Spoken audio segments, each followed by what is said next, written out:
Welcome to Blueprints for Brilliance Coaching Insights, a podcast by coaches for coaches. Our guests share their hard-won wisdom to help you grow your coaching business and create a life of success. So get ready to unlock the blueprints to your success. Welcome, everyone, to our new episode today. I'm excited to have my co-host, Francois Lupien, here with us. And we are going to be talking to a wonderful woman. Her name is Donna Marston. Her company is called Sharing Without Shame. She's a mother, advocate, author, and certified recovery support worker. She offers insight, support, and transformative healing techniques to families facing challenges. So we are absolutely thrilled to have you here today, Donna, and we're looking forward to hearing your story and how you help people. So welcome. Thank you. Thank you. I'm excited to be here. Perfect. So why don't you tell us a little bit more about yourself and then how you ended up becoming a coach? I have a son, my oldest son, who's a person in long-term recovery. And when he was about 14, I suspected something was going on, but I couldn't figure it out. At the age of 18, it started to become more prevalent. And when he was 20, he admitted to pieces of it, but not all of it. So from the age of 20 to 25, I lived this absolute nightmare.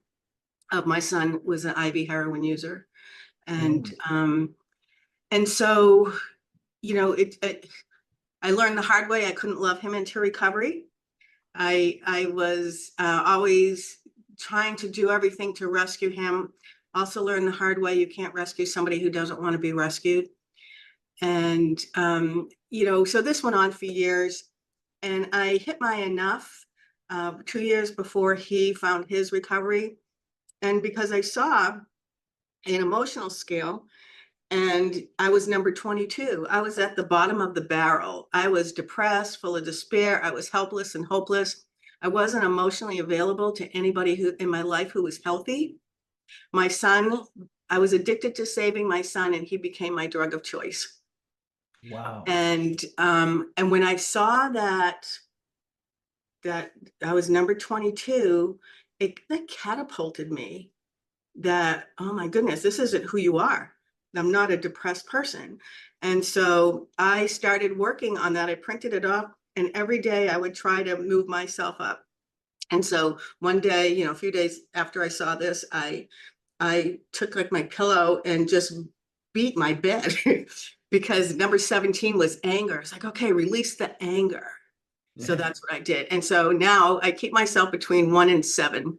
If I get to number 8 and I get bored, I can spiral down into some old behaviors of unhealthy helping, or, beating myself up emotionally. Are you good enough? All that type of stuff. So, I just went on this spiritual journey, and it took me to places that I just couldn't imagine. And from there, I went on a recovery mission for the state of New Hampshire, and they sent me up to Knoll Farm in Vermont, and we had to live in a tent. I don't tent. I don't do camping. I'm afraid of the woods. And I was in a tent all by myself, and there were holes in the tent. But it was a time where I was able to connect to my inner child, and there was a lot of healing. And through that experience, I came back and I made a commitment with everybody that was there that I would start family support groups. And I founded Family Sharing Without Shame. And so it was one little step at a time. And then I would do advocating for an organization in the state of New Hampshire at the state level for people who suffered from addiction and their families. And I was the face and voice for a large campaign many, many years ago called Anyone, Anytime. I represented families. And it just organically happened. And then, I started working with parents, and I had a parent say to me at one of my meetings, "What are your credentials?" And I said, "Well, I have life experience." And she goes, and she walked away. And I felt horrible. And I thought, I will never feel that way again. So I put my roller skates on, and I took every course I could possibly think of. And I got every certification that I could do, and became a recovery coach. And then I got licensed with the state and just founded my way up. And And then through the Family Sharing Without Shame, I started Parents Sharing Without Shame, and it got confusing. And then I branded at Sharing Without Shame, because that's what we need to do. So yeah, it was an organic development, and I never imagined this would be a part of my life, but I love that it is. And I wouldn't change anything that I went through with my son, because I wouldn't be who I am today. That's unbelievable.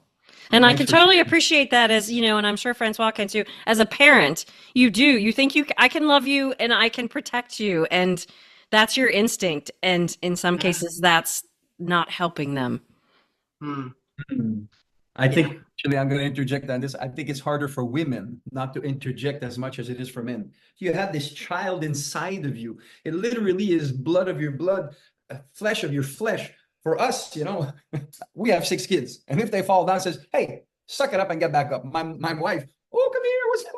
And so it's an understandable thing. But if I may, I took some notes on what you said, and you said at 14 you noticed something was amiss, then at 18 you really realized, and then 20 to 25 your life was hell. It was really bad, and he says he was heavily into heroin user. And then you said, I was helpless and hopeless, addicted to saving my son, and then you seeked help. How interesting that all of us, even on the call here, coaches, there's experiences that we had that made us go like really down, really low. And then we seeked advice and help from someone else. So now we know that this outside help was your salvation, basically. And then when you've integrated that, now you're turning around and helping people to help them. Says, hey, if you're feeling this, I can help. And by the way, you don't need certification or credit. I'm giving you that thing right now, and this is what you tell next people that say you this. This is, some people have credentials and some people have results. I have results. What do you want? Because results is the name of the game. That's what it is on anything, especially what you're doing. So some people stay in therapy for 75 years and they still don't. But so the results that you can get because of the experience that you went through is awesome. I thank you for being vulnerable like this and sharing, but also how you've turned it around. Literally, you were, and I'm a Frenchman sometimes, excuse my examples, but you were a caterpillar and now you're a butterfly. And so you went into a cocoon and it was hard and tough, and now you grew some wings because people helped you. So this is a tribute. Christian Michelson says that coaching is the most powerful force on earth for change. And that's what you're providing to people, and that's what this environment here is. So let's stop tiptoeing through life and get our message out there, which we're doing. And that's what we'd like to dig in a little bit. But I wanted to circle the wagon on what you said and congratulate you on sharing it and doing something about it. That's awesome, Donna. Thank you very much. Yeah. Yeah. I think it's amazing that once you realized that you needed help, that you got the help, and then you were able to help him better. And I think a lot of people forget that, that self-care part of it, because we want to do and do and do for other people to make them happy, to, help them thrive. But it's got to be, you've got to take care of you first. And that's so critical. How did you decide to go to that retreat? I'm going to call it a retreat, and that might be the wrong word.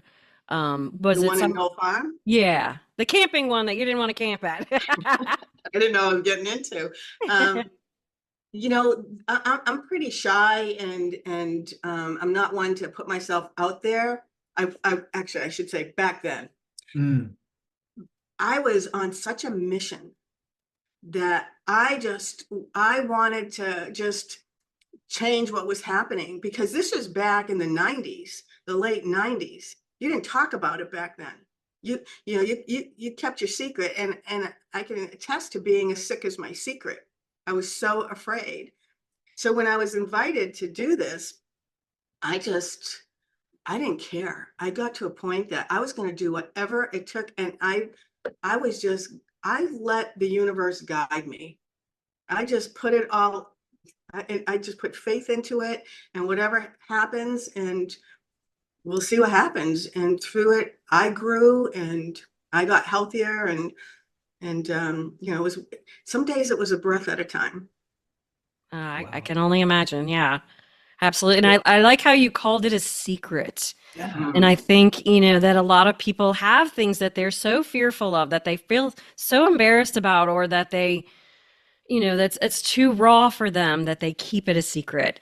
And I think it's not until they can come out and talk about it or share it, even it doesn't have to be publicly, but it can be, just with that first person. And that's kind of their start of their journey to healing.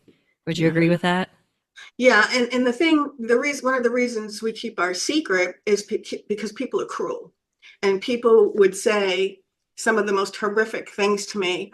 And so I was traveling around speaking, and I'll tell you that I was speaking at a restorative justice program. And when I was done, this mother came up to me, whose son was in the program, who was 17, and this child was he looked to me to be so emotionally depleted.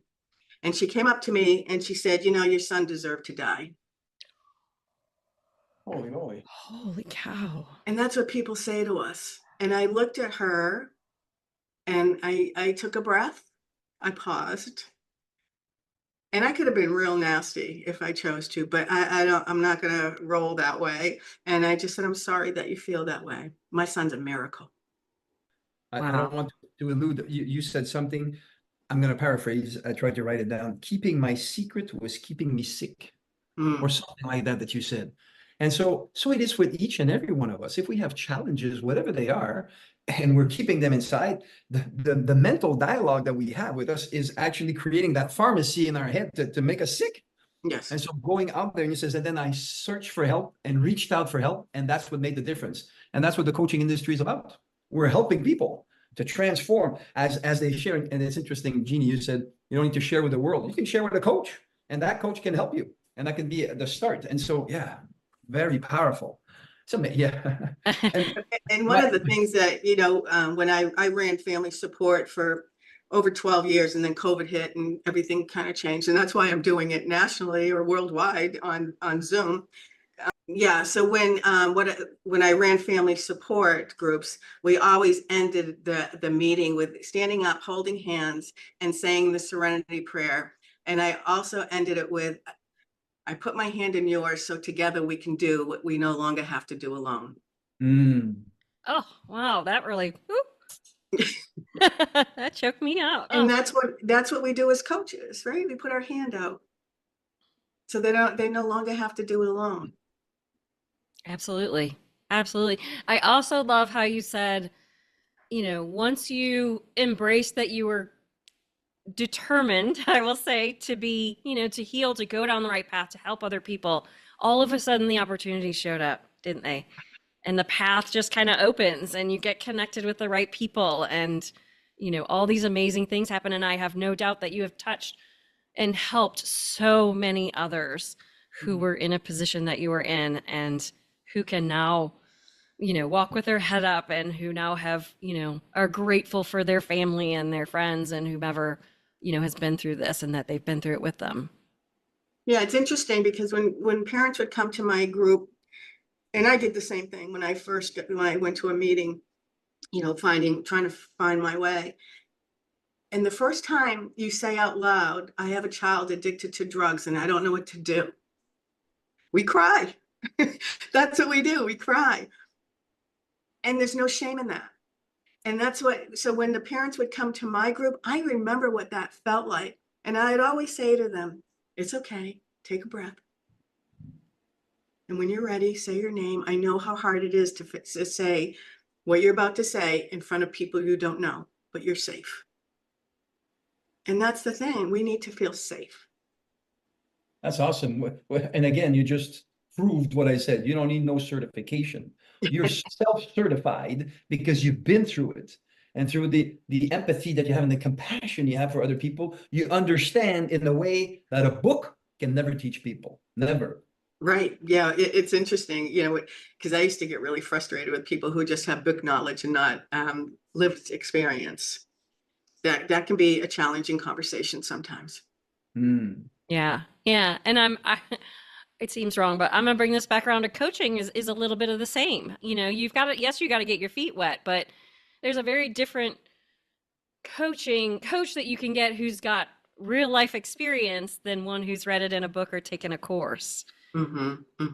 Right. Yeah. And we'll get very different results. Yeah, yeah. And I just took everything that I learned along my journey of wellness and put it into my groups. And I never wanted people to feel the shame.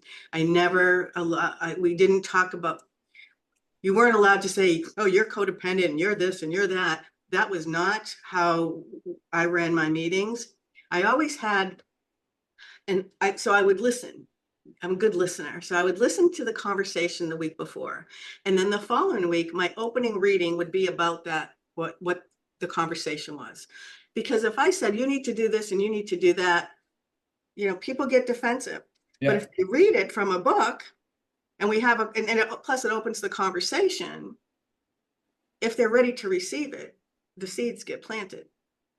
And then at the end of every meeting, I had another reading, and it was always a positive, something that's positive about moving forward, loving the child in active addiction. But it just, we never sat there and complained about our children. It was more about lessons of learning of what unhealthy helping is. And back then I didn't understand that I didn't like when people would say, you're codependent and you're an enabling mother, and what you're doing is wrong and you need to do tough love and this and that. They used to break my heart because I'm doing what I'm doing out of love. I'm not trying to disrupt anything. So with some of the work that I've done, I've learned now when somebody's talking and we can have a conversation about unhealthy helping, because calling somebody codependent and enabling, that's shaming them for loving their child. Mm. And so when I say to a parent, have you thought about what unhealthy helping is versus helping? What does that look like for you? And they're like, no, well, let's talk about that. Right? Because unhealthy helping is doing for your loved one what they can and should do for themselves. Yeah. And that opens up a conversation. And then we can talk about coping skills and how to navigate through that. So would it be right to say that the way that you coach is getting people into a community where they first feel safe, and second, through questions, you increase their awareness, and by them sharing, they discover what's going on, and then you may direct them. I like this as unhealthy helping. So that makes people think, and now they need to articulate it in a different way. And then after, because they said it, now they understand rather than you telling. And as you said, the labeling stuff, oh, that's crazy. You label people. Why are we labeling people? But it seems that that community is great. How long do these groups last if people are in such a predicament and would like to reach out to you? What's the structure? Is it all live? Is it online? And how long does it last? So that's how I got started. I don't do those anymore because of COVID took everything away. And I just didn't want to start over. So now I just do one-on-one coaching. However, I will do a family conversation. I just had one where it was a husband and wife and their daughter-in-law. And so, her partner has the person with a substance use disorder, and they were looking for help. So we just had the conversation, the three of us, and we did it on Zoom. So that's how I do it now. It's a little bit easier than the meetings. And again, COVID took all that away, and I think sometimes things happen because we're supposed to move on. Mm-hmm. Mm-hmm. Yeah. And for the bad things that COVID did, it also has now connected you with a much wider audience, in far and wide, probably worldwide. Yeah. And so that's so important. Yeah. It's amazing because my first book that I wrote, Peeling the Onion, I was shocked because it's a little old me, this woman that lives in Concord, New Hampshire. And it's sold in Africa and the United Kingdom and, Spain. It's just blows my mind that, what all of this does, what social media and podcasting and all this stuff does to help other people, right? And gets our message out so that we can put our hand out to them. Yeah. Cool. That's beautiful. So this has been amazing and emotional for me. I don't know why. I have kids, but they're not in that situation, thankfully. But you know, I guess I can appreciate it, and it touches a place that's, you know, in my heart for my kids. So we are so grateful for people like you who have been able to come through it and come out the other side, and who in turn then help other people through your coaching. Thank you. Thank you so much. Sure. What would be a nugget or that you'd like to leave, as we said before, the world with before we leave through the wisdom? I know there's many things, and sometimes this question might be hard, but even in the light of what we spoke about today, what are some of the things that you can say to some people that might be stuck in a place where, you know, it needs to come out, but that I love that you said, what was it called? It says sharing without shame. There's shame in them, but the sharing, like keeping my secret was keeping me sick. So as they share with someone, they're going to heal and start the healing process. And so what would you say to people that might be stuck like this? And yeah, take it from here any which way you want, but I know that your wisdom will shine. No, thank you. So I'm going to say, be helpful, not hurtful. And when somebody is sick and suffering, that they need to be loved more, not less. Oh, that's beautiful. That's beautiful indeed. Yeah.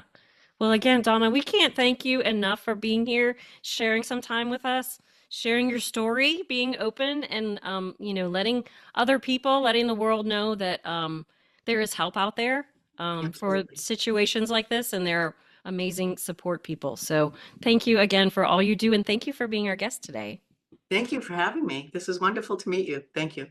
Absolutely. If people would want to meet with you or get a hold of you, is it Donna Marston on LinkedIn, on Facebook? What are the best places for people to get a hold of you? They can go to my webpage, www.sharingwithoutshame.com. Sharingwithoutshame.com. That's simple enough and direct. Right. So that's Yeah. Or they can email me at Donna, DONNA, the number 4, then support@comcast.net. okay. That's my Great. personal email. Excellent. Fantastic. Sharingwithoutshame.com. Yeah. Thank you so much, Donna. Thank you. Thank you for all you do. Appreciate it. Thank you. Thanks for listening to the Six Figure Business Mastery Podcast.